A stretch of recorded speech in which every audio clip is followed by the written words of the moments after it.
Mm-mm. I'm not.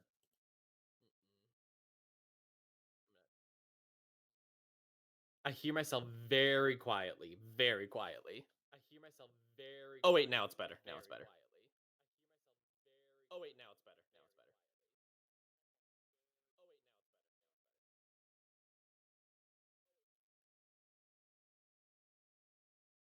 No. No.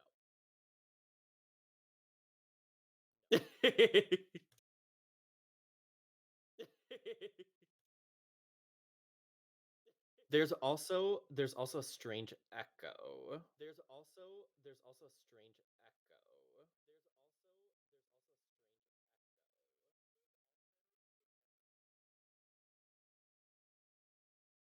Go for this one. Done. How about now? You hear me? Yes. Yeah.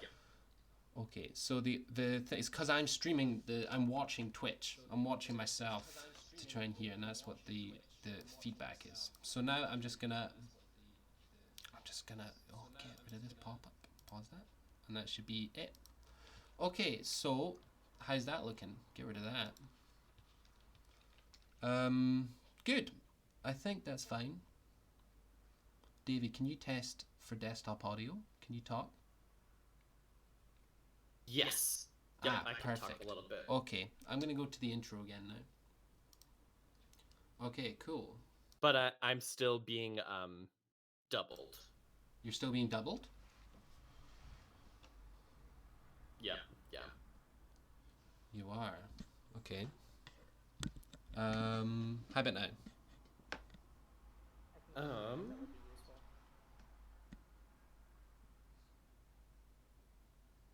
Yeah, it sounds like we're like Janelle and I are kind of like in a cave. In a cave. Okay, so maybe I'll just turn you up on Discord. It does sound like that. It sounds like we're in a cave, which is an interesting aesthetic. Okay. Janelle? Yeah, maybe we're talking about Dungeons and Dragons and we're like exploring a cave. There you go. Is that better? Let me go see.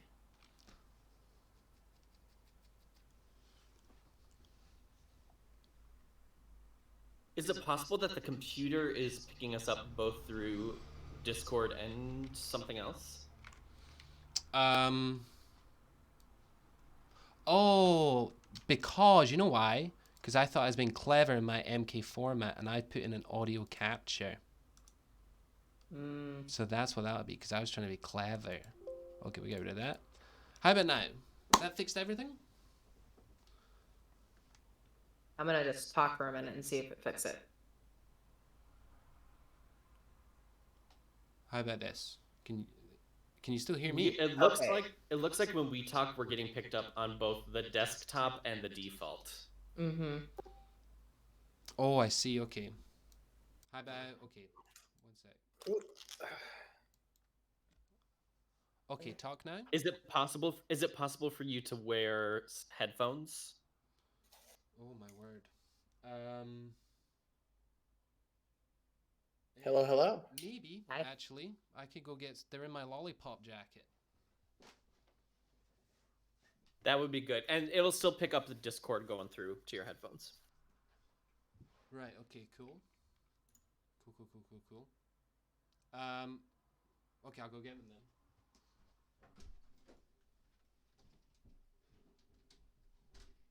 How's everybody doing?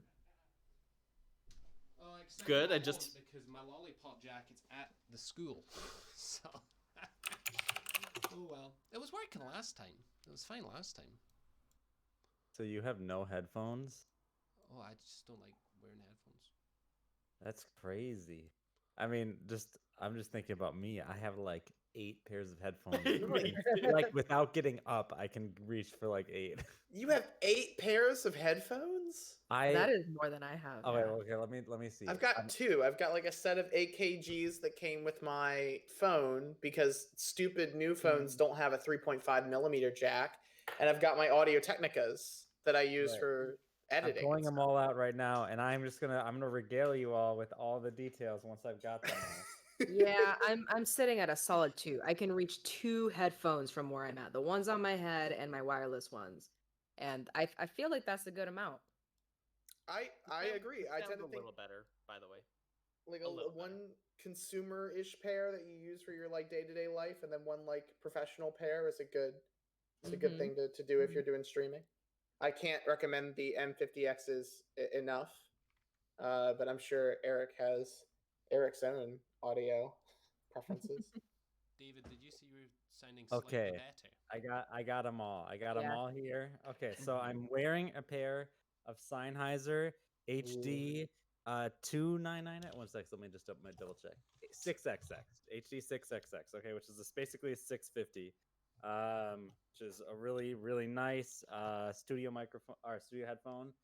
All right, so then I went into my drawer. Okay, I've got one pair of Sennheiser MX what are these? One second, let me see if they've got the title on them. They don't. They're like MX 55s. They're in-ear monitors. They one like they're on the fritz. They're not very good. I've got one pair of blondes, BLONs, that are in a bag. These are my current in-ear monitors, daily ones. They've got a threaded wire, so that's 3.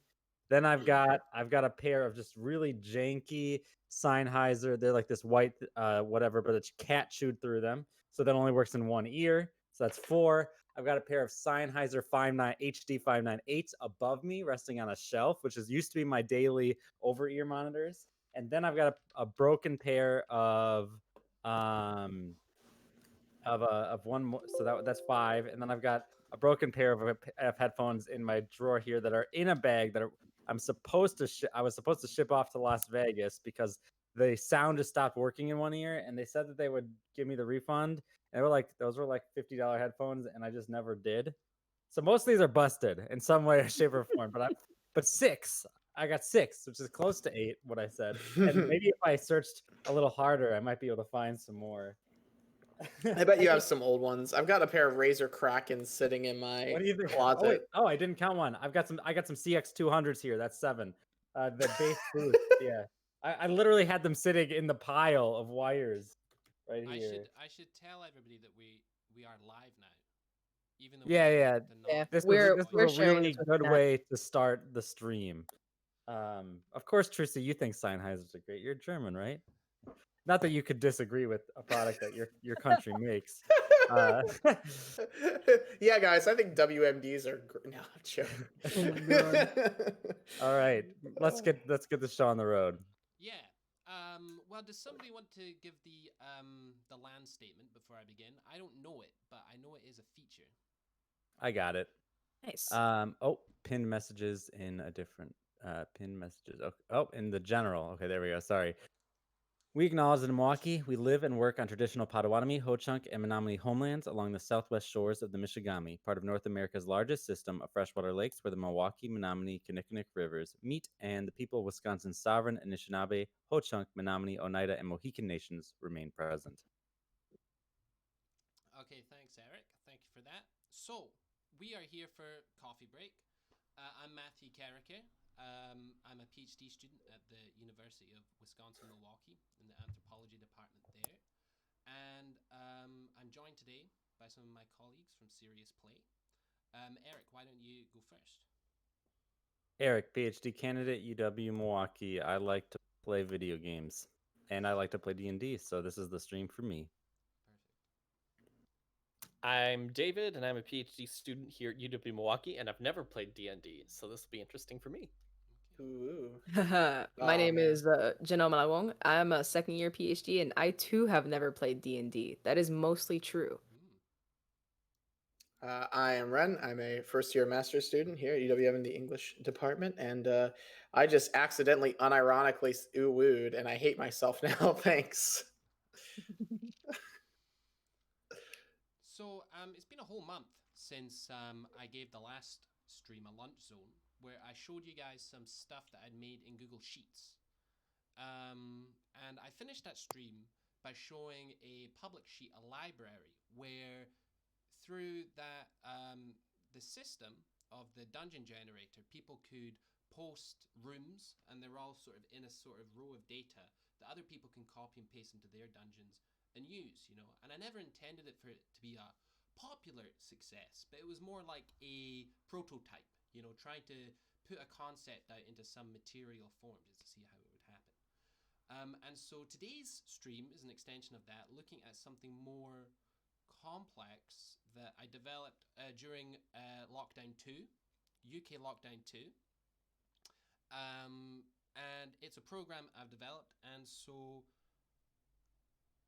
in particular, there is an aspect of it which I want to explore and demonstrate today. And that's why I've asked everybody to think about taverns and think about describing taverns. Because I feel like it's one of those things that when somebody says, I want to be a dungeon master, I always say, give me your tavern, you know, because every dungeon master is going to have to describe a tavern at some point. And you describe enough taverns, you sort of have one in your mind that you can pop out at any moment. Not that I'm putting anybody on the spot just now, but more just to say that it is a kind of a trope, definitely. Well, it's where you pick up your quests. It's where you meet your party. It's where it's like so much happens in the tavern. I mean, it's really the coffee shop. It's the coffee break of D&D. Ha ha! Ha! Look, they're ripping us off, not the other way around. So I'm opening Visual Studio because that's what I programmed the thing in. XLDM here, and fingers crossed, guys. It's not like a game somebody else has made I've got faith in. I have no faith in my own programming. Anything could happen, or nothing could happen, but or something could happen. What's this? I've never seen this before. Oh, thank goodness. Okay. So this is where the program lives. This is the code, and I'm going to go ahead and start up here. One thing I like about programming these things is the ability to know it all, you know, because I've made it, and to go through that experience of exposure there. So yeah, it's a Dungeons and Dragons thing, XLDM. What this thing is a kind of a game unto itself, I conceived it as, because if you imagine your regular tabletop group, right? You've got a dungeon master and you got some players. And there's a division there, a kind of a class division, right? Different labor, different kinds of play. Eric, Matthew, just so you know, we got a comment saying your mic level is uber low. Okay. How about now? Is this getting better? It's definitely louder for us. I don't know about the stream. Okay. Luke says better. Okay, I turned it up just a little bit more, even. A little bit more. Okay. Always better for the host to be too loud than to be too quiet. That's right. Good. So all of that was just silly preamble anyway. Now we're into the meat. This is the login. It's a game unto itself. You've got the dungeon masters in a regular tabletop and the players. But what the dungeon master does is kind of lonely in a way, you know? They design the quest, they come up with all this stuff, but they can't really share it with the players because they want to generate suspense. And every dungeon master has boxes and boxes, if they play for long enough, of old campaigns and maps that they have nothing to do with. It's just, in other words, it's data, you know, sitting around doing nothing. And so what this idea was a kind of way that dungeon masters could network and play a game themselves, which is designed out of all of the aspects you need to have a world and to run a session. So without further ado, I'm just going to try and log into this now. Is the audio much better now? We're not getting complaints. All right, that must be fine then. All right, well, pardon me whilst it loads. So basically what I'm going to do is demonstrate one aspect of this. I'm going to show you, well, I guess I should show you how it works. It's not very complicated. It's more just a kind of way of organizing data where you have a map and it's gridded, and within that you can store other maps and text descriptions, but storing it in a way that replicates how you would need to get it at the table, you know? I don't intend for this program to be something that the players ever see. It's something that the Dungeon Master uses, a bespoke kind of tool, you know? Seems you like you've got to pay around 20. Talking about headphones and chat. Yeah, I would pay no attention to chat. Just keep going. Just keep going. We are here to offer you the things in chat that have to do with what you're saying. Nice. We got Yeah. So it's loading just now. one of my issues is that I need to think about the backend stuff some more to speed up all of the server queries. But it will load, and hopefully it will function. The idea of a network dungeon master, a kind of, you get a group of your friends who are all dungeon masters, and you get one of these bad boys, and you design a world together and fill it with places, and maybe you run your games and design different corners of the world and move towards the center together or something. And I wanted a way to, make emergent things happen, right? Because you have people putting data into a system, and then with that data, you can find ways to move it around, put in some ways to randomize it, I guess, and you put in some ways to randomize it, and let me think here. Yeah, to put in some ways to shuffle the data around in a way that creates new combinations which are novel and interesting. And here we go. So you should be able to see now the world map.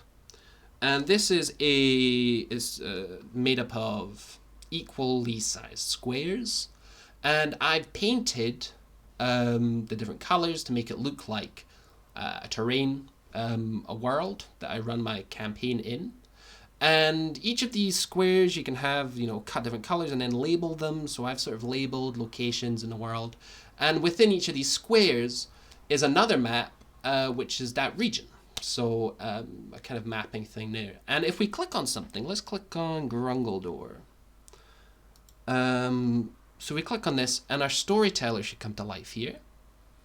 So that is our this adjacent window here, which brings up the descriptions that we save into it in a way which weaves them together to give the Dungeon Master a kind of script. But it comes from different aspects, as we'll see. So right now we've got our date and time, GMT, and it says you are at the Grungledor. So let's go into Grungledor now, and I'm going to hit E. And then we'll wait for the map to load. Now within Grungledor, oh, here we go. I've made another map, and this is a sort of a town map. Heroes come into towns, and you can paint them and create locations: blacksmith, town guard, stables. And let's see if I've got any good descriptions here. Oh, can't really. You're at the Pig and Whistle. You are at the stables. You're at the town hall. Okay, well, we can probably...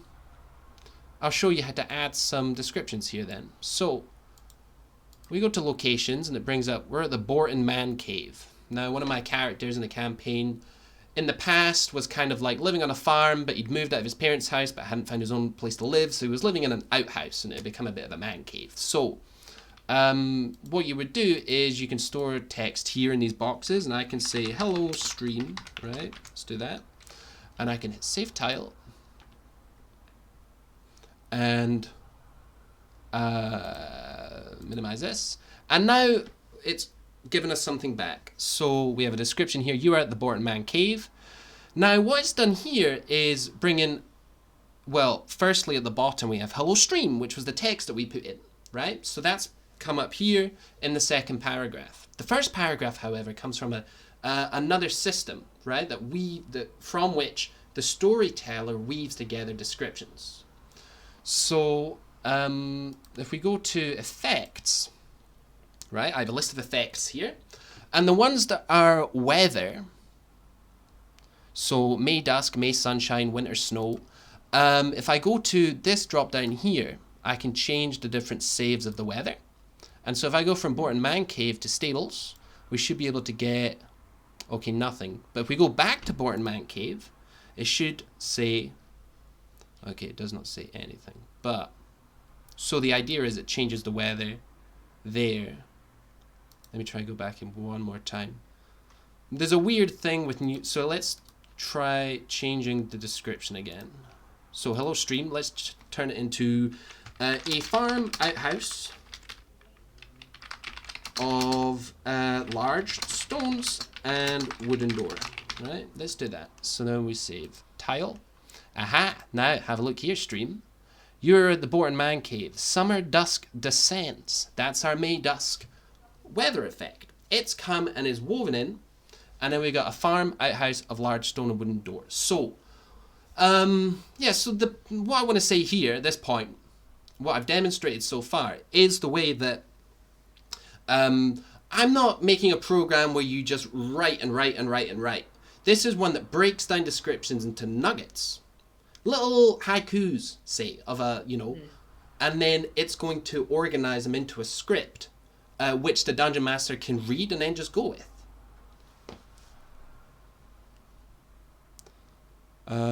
And so I think we have enough here to look at our taverns, right? So, let's have a look here. We want to put our taverns in a town. I have a town that is in need of taverns, actually. So in a game, it came up that somebody had bought some shares of a chromite mine. And they were like, where's this chromite mine? So I just put it on the map. Here we go, chromite mills. And here's some descriptions. But we're moving on. We're getting into the participatory part. So we got 2 chromite mines. Nothing else exists in this town. I haven't put anything else in. They're just there as notes, right? To remind me that in this location are these mines. And for me, they exist now because they're on the server. They're rendered here every time I come to this place. And we're going to, well, let's see what we can do. So let's put some colors in. Our taverns need to be connected by a road, I think.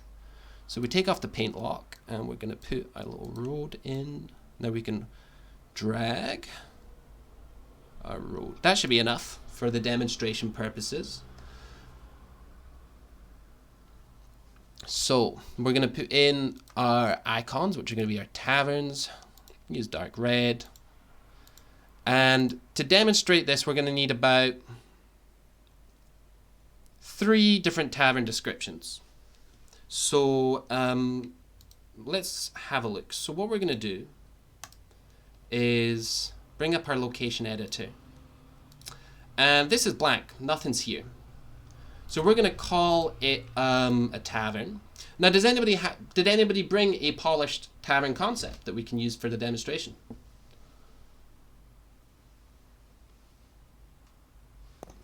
I think we have to generate a polished tavern concept right here. All right. So what is our tavern going to be called? I think we should humor Ludo Scholar and name it The Walrus and the Carpenter, because that is a good. Get some fan shit. It was Ryan, but like get some Ryan shit in there. All right, cool. So the Walrus and the Carpenter is our first tavern, and we want to show the label on the map. We can save it now and just have a look. There it is now, the Walrus and the Carpenter. So categories tavern. Now there are other taverns in my world, so it's not going to be a clean demonstration. It's going to be a dirty demonstration. If I put in tavern in the category, when I hit tab, it's going to look for the tavern category data, and because these white squares are blank, it's going to randomly take from all the other taverns I've written. And I call this borrowed descriptions. And this is particularly what I'm looking to demonstrate here. So when I hit tab, let's see what happens. Please work, please work, please work. Okay. So randomly it's come up with this stuff and I can hit save. I say random, not complete not complete machine composition, right? The important thing is you keep the kernel of human creativity, but you homogenize the data so that they can be stacked in a in a server. I realize it sounds evil, but I'm into it. So here we go. You are at the tavern, the Walrus and the Carpenter. Summer dusk descends. A spacious timber building sitting on a square. A sign hangs above the door depicting a knight with golden sword in one hand and a flagon of ale in the other. Clergymen and esteemed travelers are safe to merrymake here, thanks to the paladins who make this their hangout spot. The paladins are witch hunters, bringing, well, more specific lore here. So it's randomly done that. And the idea is, like, if you are like, oh, I need to make a tavern, what's it going to be? You don't have to start from scratch every time. You can get this as a inspiration. So I just want to say that we need to put in some categories because these are blank. So inferring from what's already here, and this is the thing. So I want to say that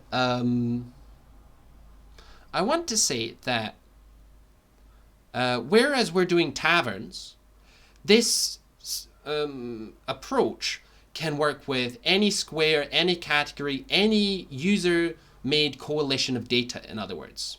If something emerges, like jugs, right? If everybody was describing ceramic jugs or silver pewter jugs, that could be done, you know? It would, you know, at the other scale of the actual room, but in a way it's like a mud, again, where you have I've created this map in which people can put any sort of data in.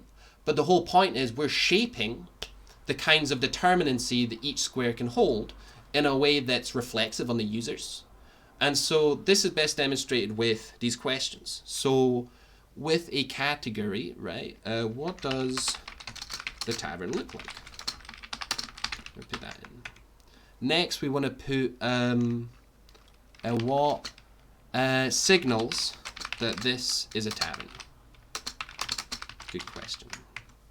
Clergyman and esteemed child, who are its patrons? What is the gossip? And then this one could be, what is the danger? Danger. Okay, so we've got all that. Now I'm hoping, again, it could not work. But if we go to this part here, and then we open the locations, if we make it a tavern, those same questions should pop up again. Just trying to... it's hiding. It's hiding. Okay. So, if I put in tavern... Oh, sorry. Big bang. That was me clapping. Eureka. So, I think that that's all of the basic mechanics for what I want to do today, which is to show you we want to get some unique taverns going, you know? And so, in the chat, we can, you know, type out things and put them into the system and then make a whole street of taverns. Or we could change gear, right, and do jugs. Yeah, so basically that's as much as I want to say, just showing you the system here. All right, so I think we have, I mean, by we I mean mostly I was suggesting this in the chat, but I think we might have a fun tavern to build with your tavern builder. Okay, cool.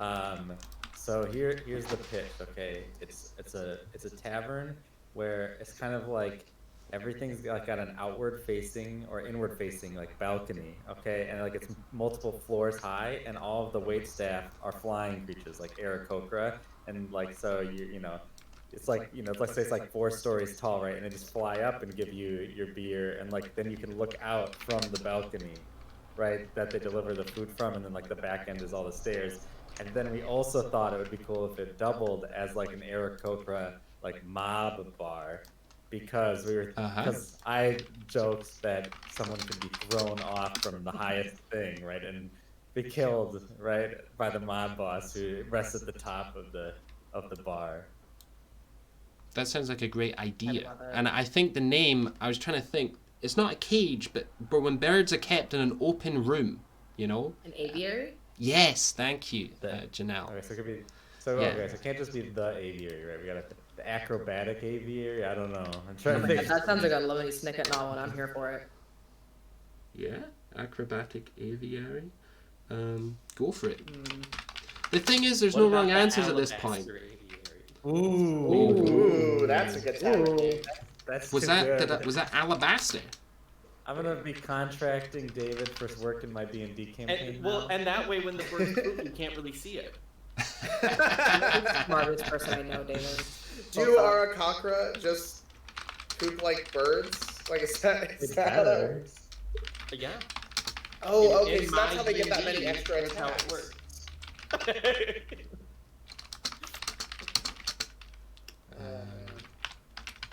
Nothing's worse than a drunk Aarakocra. Oh man, does the tavern builder let you put like NPCs into the tavern? Or like detail NPCs? Sorry, say that again? Does the tavern builder have a place for like critical NPCs or something? Yes, it does, but that's sort of like the part of the building which is under construction and anything could happen. But totally, once we design the physical part of the tavern, I'll totally go in and we'll make some NPCs to put in the describer. And then hopefully by the end, we'll have the Alabaster Aviary as a whole description. Cool. I was just thinking it'd be really funny to have a like chronic drunk in the Alabaster Aviary who's always flying around with his beer and sloshing it over everybody. All right, well, Oh, I hold on. like Let's that. before we forget that then, because I want to follow the vibe, and I want this to demonstrate that the software can follow the erratic flow of conversation, and capture any contingency.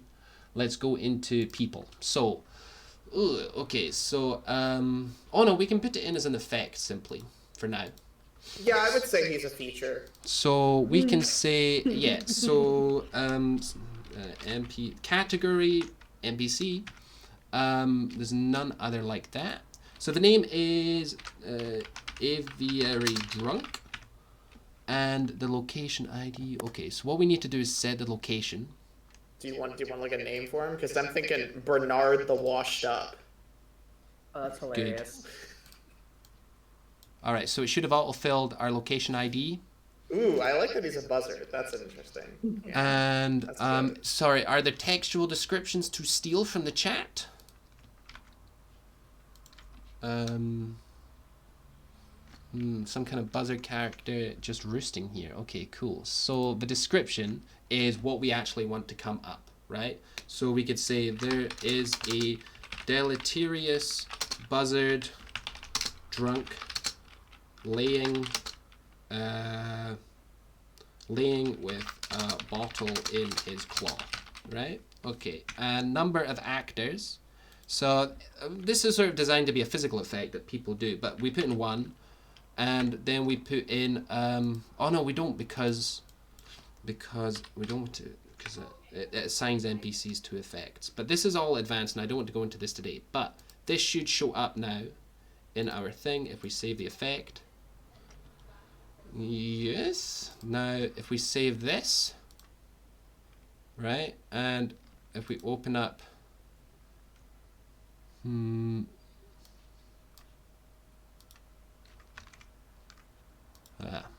well, we'll encounter that later, I'm sure. So what else can we do for this tavern? What are its patrons? We had before Aracocras and other winged, other bird humanoids. Patronize the aviary. What kinds of drinks are on selection? All I Can can we think have of a drink called? I was gonna say, I don't know if we can do custom cocktails, but I want there to be called. I want their signature drink to be called the Flight of Fancy. Oh my lord. Okay, so this Well, that's category is now obvious. what is the signature drink? Flight of Fancy. 100% So- straight absinthe. I was gonna ask, what is it? All right. I don't know, but that I'm in charge of the naming. Whatever it's like however much absinthe they drink at the beginning of Moulin Rouge, I think. Yeah, with a gummy worm in it. Oh my god. Would That's How hilarious. So there's Jello shots. How has nobody made like alcoholic dirt cake? Sorry. Dude, that's genius. That sounds I love awful, and I'm so down for it. For every one of Thomas's favorite cocktails, we now have one of David's best bad alcohol ideas. so the thing with the mob boss is if we put, again, this goes back to homogenization, if we put up here, somewhere the flavor, right? Like it's an aviary made up of the birds and things. In the gossip, we want what Eric said about the mob boss. But in order to make it amenable to more than just this very specific theme, we can put something vague in, right? That's going to work by implicature with the other paragraphs. So for a mob boss who rules his roost, why not? It's a metaphor otherwise. So So this is our first tavern, and we're going to save that. And it's now here, the Alabaster Aviary. Okay, so we can move on to another one. And what I want to see start happening as we make, a couple of these, is that our parts start showing up in new ways. So what's our next tavern going to be called? Do we have anything up in the chat? Yeah, does chat have any good names? Ravioli's Tavern. Oh, can it just be the Big Soup in honor of Jim? We only make hyper-specific taverns here at Serious Play. Hey, This one's for witches. If all of these taverns are in a row, there needs to be some specification, about who's going That's where. true. To remain competitive. It's I mean- an economic consideration. I don't There's think you that. understand. This is a themed restaurant. Look, I've been to the Wizarding World of Harry Potter, and I'm pretty sure we can just call that place a Big Soup. Oh my gosh, that is a big soup. I don't I fucking love it understand there. the I spent so much time there. cultural Me too. reference here. The Big Soup, is it like a bad thing? Is it a place? Is I it a have person? no idea.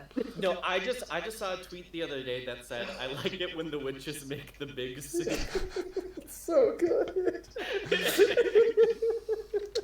they always have like the big cauldron. So I just thought that was funny. I just can't get over calling it the Big Soup. Hold up, is the tavern shaped like a cauldron? Ooh. They went really hard on the branding. I guess if you're a witch, you could do that. Imagine that they can just kind of change the shape at will. Oh man. It's a rotating. I like that. So, and is made of the tavern is, right, made of a living wicker that can change its shape slowly. Right now. That's rad. Oh man, they gotta have their own like fucking Warforged bard in there, who's made of straw, like animated straw, and he's just known as the Wicker Man. He sounds exactly like fucking The Wicker Man. yeah. Well, what's the? I'm having a moment with the bad actor who's in Con Air. Nicolas Cage? Yes, he sounds exactly like Nicolas Cage. It's like Nicolas Cage trying to sing. Oh, that's amazing. What did you say? He's Warforged. Well, a living construct. I just go straight for. Oh, I Warforged, see. But, like, yeah. Nice. I guess he could just be an automaton, right? Or a hex. So, that's the gossip, right? Who knows where that's going to go? But we've seeded the Dungeon Master something. What is the signature drink of the Big Soup? And also, what signals that this is a tavern at all? Yeah, I was gonna say, is it a bread bowl or? Oh my god, like and it could be like a they make beer at a rye, right? Like it needs to be like a bready, like something made with bread. Oh yeah, and like then like it's in a a. bread bowl. Oh, I like that. I like that. That's so Oh, comforting. rye whiskey, a rye whiskey Oh, in there a you bread go. bowl, made out of Oh, rye whiskey. whiskey in a bread bowl. And of I course, love the that. witches make it so like you can order it soggy or not. So like you can get it where like the whiskey like seeps into the bread and you just eat the bread, or you still use the bread as a container and you drink it. You just sip it out of the bread bowl? Yeah. That's amazing. That's hilarious. We cater to all kinds of people here, soggy and dry bread kind of people. Yeah. It's Panera. That's why they have the big Basically Panera. A sign hangs. Oh no, it would be something to do with this living wicket, right? Some kind of maybe like an amorphous. No, a branch What if like. they run a strip club out the back called the Thicker Man? Oh my god. That's the next tavern. A branch like Oh my Lord. holds a cauldron. Branch I like swear I rate serious D&D sometimes. I'm here for ridiculous D&D though. That's hilarious. Show label, big soup. All right, so we got the big soup. So, the thicker man. Oh my god, so the wicker cauldron has an arm sticking out that is also holding a cauldron. I'm here for it. No. That's amazing. And then on Halloween it turns into like a jack-o'-lantern. Oh, that's perfect. Oh, look. Already we have our first story aspect. It says here, the ruined, charred remains of a tavern lie here. What happened to the thicker man? Oh no. We don't talk about that. Big soup happened. Oh, no. Don't know what that means. No, the people Cauldron in just charge, landed. the people in charge don't support sex work. That's what's going on. They came in and burned it down. Straight up burned it down. That's wild. Is anyone gonna investigate the arson or no? So I'll put that in the gossip part. This tavern was burned to the ground by vindictive, what would you say? People who like your goody two shoes, you know? I'll just put that, vindictive goody two shoes. Yeah, I think the priors make the most sense. I would agree. So that's the thing. Priors do that, right? Oh, I know Goody Pryor from the Crucible. Yeah, totally. Yeah. No, I'm just thinking about Castlevania, the animated series, Who, which is really good, by the way. Agreed with the thick meat on display. That might Goody Two Shoes is a badass gang of friars. be Goody Proctor. That's what I was thinking. Goody Proctor. Oh yeah. A gang of friars is hilarious. Yeah, I wonder if they do like the. Oh my god. We just took that from good to great. So I think we can even spin again. So if we go to the top, we don't want to put. If we put tab again, it should fill the blank ones. And yet we just have the same thing as before. But if we empty it again, maybe something will happen. Maybe it won't. Lucky Joe Brandstock. Well, one of my NPCs has shown up. But Hey, look at that. the bar so a sign lies on the floor. I like a gang of friars. That would be a really good like starting quest in a new town. You can make them kind of stupid in the sense that like maybe they do like the West Side Story snap thing. Oh my god. Oh, I thought you meant stupid as in like they're like, oh. Oh no. Just, like, Like a little doofy, not like stupid. Gotcha. Like intelligent, just doofy. I think like if you get a group of like friars, oh my god, it is actually a good name for bards.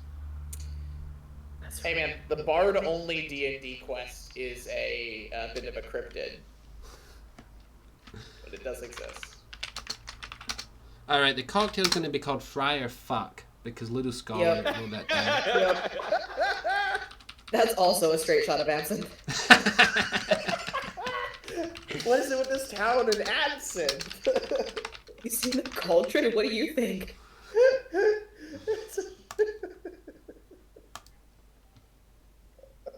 Okay, so our little strip here is filling up fast. We got another one here. Let's see. What is our what segment of the economy, you know, of the population are we not catering to here, guys? With our taverns that exist already, we've got bird people covered.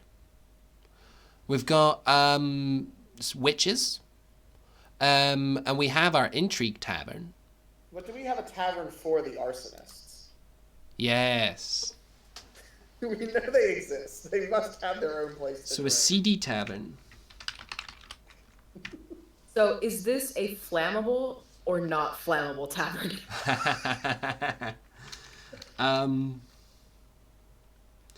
We can keep it ambiguous and call it like the inflammable tavern, because you'd think that would mean that it's not flammable, but it means that it is. That's like such a challenge to anybody, like the particular audience that we're catering to. It's like, can you light this on fire? That's what keeps the punters coming back. It's actually Right. just a marketing move. So what does this tavern look like? Jarrett Brick, whoever that is. So this tavern looks like a person. What signals that this is a tavern? A sign that lies on the floor. Oh, we got the same one from just before. Asbestos. Here is Okay. clergyman and steam travelers. Maybe the paladin's pay. Uh, What was I gonna say? I'd like to think that asbestos is just like avocado toast, but for Thanks, fantasy like- arsonists. It's like a little charred. It's like That's Texas hilarious. toast. Actually, it is. It's just Texas toast. Just 0 changes. This is like quite a foodie community. I'm here for it. And what signals that this is a tavern? Well, the inflammable tavern.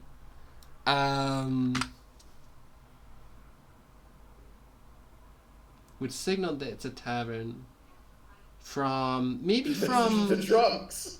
The drunks, yeah. Ryan, Jesus Christ. That's perfect.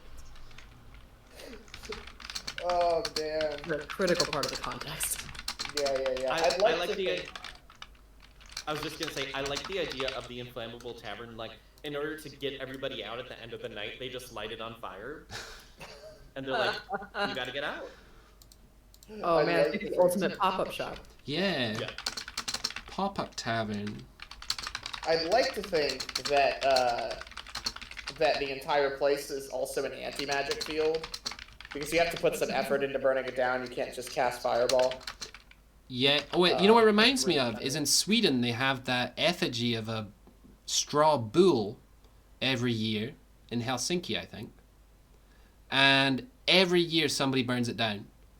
And they're not supposed to burn it down. And they put lots of police protection and stuff, but people go through some pretty crazy Trojan horse stuff just to be able to set it on fire. And yet every year the government builds it again. Well, shit, the government's gonna keep building it. We're gonna keep burning it, It's says just all the because- people that burn it.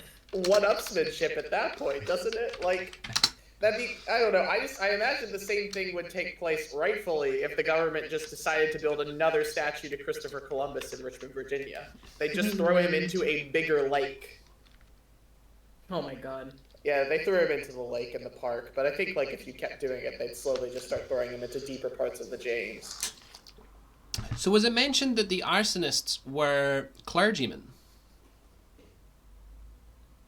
Are the Even if clergymen? it wasn't, I'm here for it. I mean, it's kind of hilarious that clergymen would have a tavern.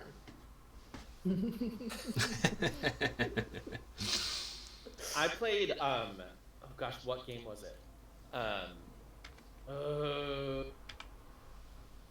There was a game I played, Kingdom Come Deliverance, which was meant to be like a quote unquote realistic medieval game. There was a priest who like, in order to become friends with him, you had to get drunk with them at the tavern, and apparently he was known to be a drunk, so it happens.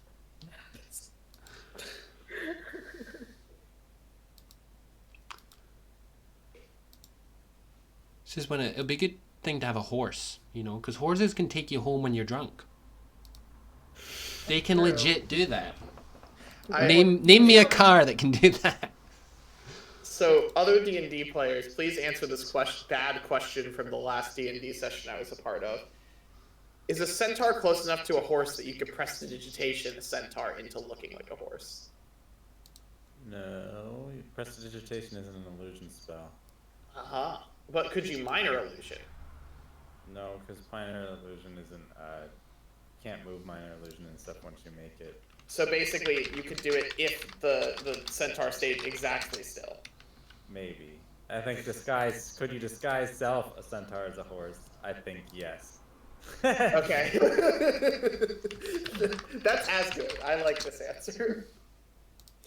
So now I think we've got enough taverns going on that basically we can try it 2 random taverns and see what comes out. I think we put enough variables in that maybe not, but it still demonstrates, you know, the more taverns that are put in, the more variety of taverns that can be created. Now, tavern, let's see what happens. All right, what does a tavern look like? Pop-up tavern made of thick cotton sheets. Okay, it could be anywhere. It could be in the middle of wilderness. Good. What signals that this is a tavern? A branch-like arm extends from the wall and holds a cauldron. Who are its patrons? System administrator. What is the gossip? The paladins are witch hunters, bringing the wicked here to be punished by the abbot. They like to drink here and then go to the south side of town to look for trouble. This irritates the south side town guard, whom the paladins outrank somewhat. What is the signature drink? Asbestos, Texas toast drink. It's a drink! They needed a drink! That's fantastic! How do you drink Texas toast?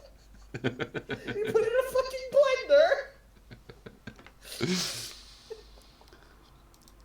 And Random Tavern 2. Let's see. Hopefully we get some different ones. Okay. So this is one from Tavern of the Large Low Building, Sing Squat Like Road. It has a white thatched roof. Not one of ours, but quite a good one I've done myself. One from earlier. What signals the tavern? Sign out the door depends. So another one there. System administrator again. So I must have multiple rows where it says that. I need to go delete that. What's the gossip? Same as before. An asbestos again. Well, that's not very. It's not That very just means random. that asbestos is really proliferating across the land. Yeah, it's a scourge. Right, let's see if this one. Some more asbestos. Okay. Look, in like, you know, in like 50 years, it'll come out that it causes like heart problems or something. So we'll get rid of Don't worry it. about it until then, though. You know, delicacy. Yeah, it's a local staple. So we've got 10 minutes left, and I think we've, played my game, and we can see what it is. And, we're just doing it for the bants just now as a demonstration. But I hope people can see the potential here to have a bespoke Dungeon Master utility that is, very low tech graphics wise, but what it has is developed heuristic ways of making data able to move around, input data, and creating a world, right, out of the very inputs that other people do. And then not as a way that it has to be, but as an inspiration, right? You can change things, you can edit them around, and the greater the quality of the inputs, the greater the quality of the emergent outcome. So yeah. Anybody got any questions or things they want to fly off on? Well, one is just, I think we should put in the chat a link to this, right? What, a link to the program? Yeah. Oh, If well, it's it's not. Okay, It's I not thought it might currently be. able Okay. to be used, unfortunately. It's still under development, I guess. But I hope to have Alright. something more accessible soon. Little Scholar's got a question in the chat. Okay. It's on the way. So I can show you some other locations whilst we chat.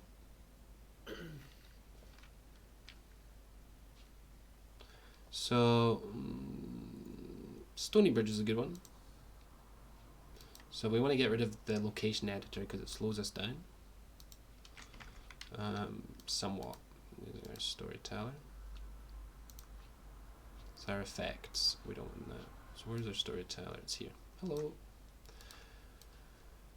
So yeah, it's sort of like inspired by, it's retrograde of course. Oh, here's the question. Is this meant to eventually comprise a shared universe, or is it meant to help DMs fill in spots in their own world? Hope this makes sense. It's an abbreviated form of the question in my head. Yeah, totally something I thought about before. Thank you for bringing this up, Ludo Scholar.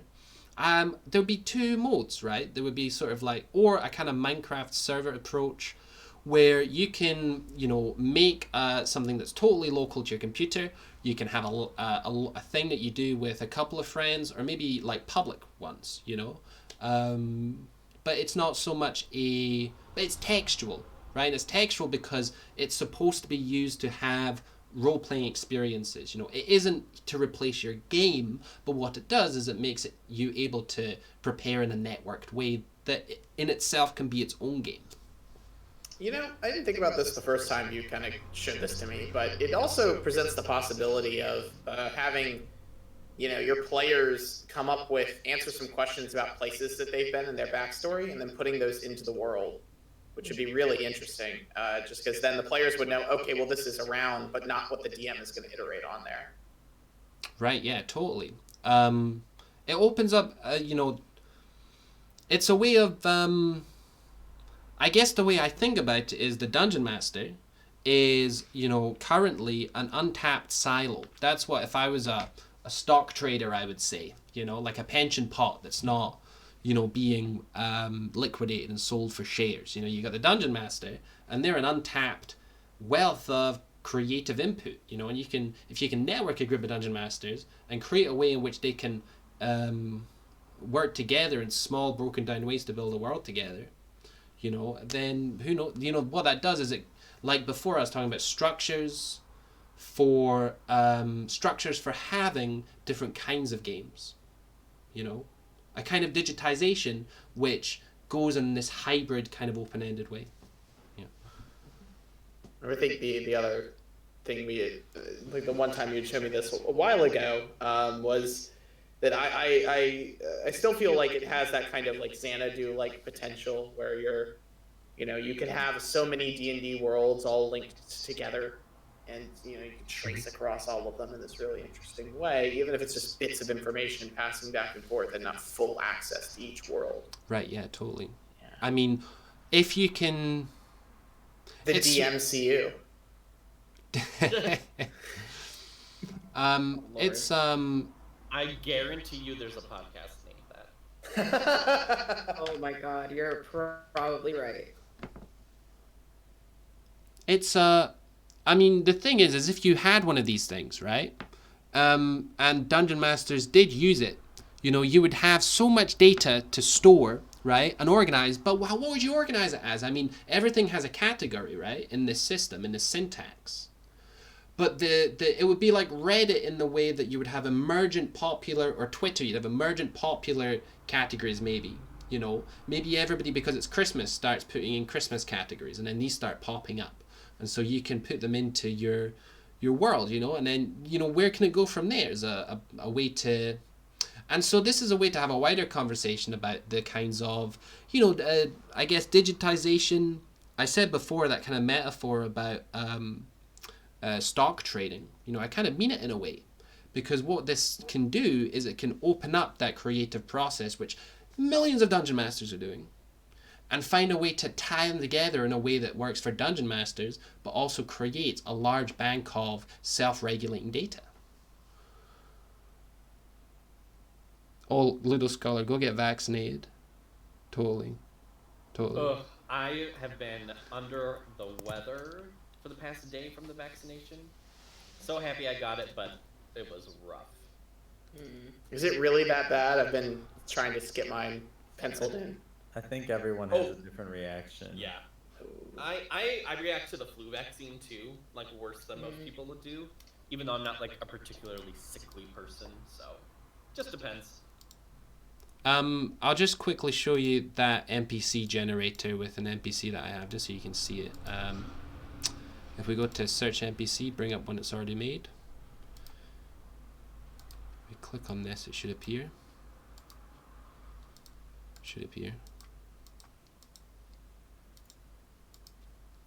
Oh yeah, there it is, Keith Tumridge. Yeah, so the same kind of thing. You build an NPC out of these little bits, and then new NPCs have it sort of shuffled. It's the same principle.